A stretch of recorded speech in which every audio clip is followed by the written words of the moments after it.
যা না বোনও খেলতেছে তো বল। আচ্ছা আমি ইয়ে করবো বিন কটিটা আনতে বলে দিব ওইটা পড়তে পারবে বিন ঘরে বিন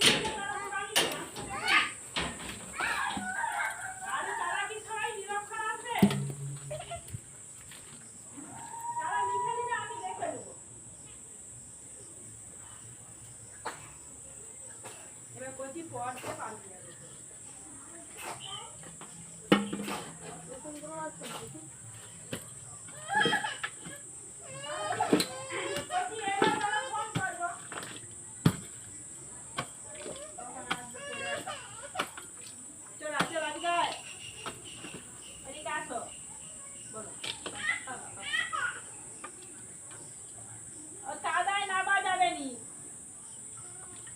লাগিয়ে দিচ্ছে আর নেওয়া যাবে না।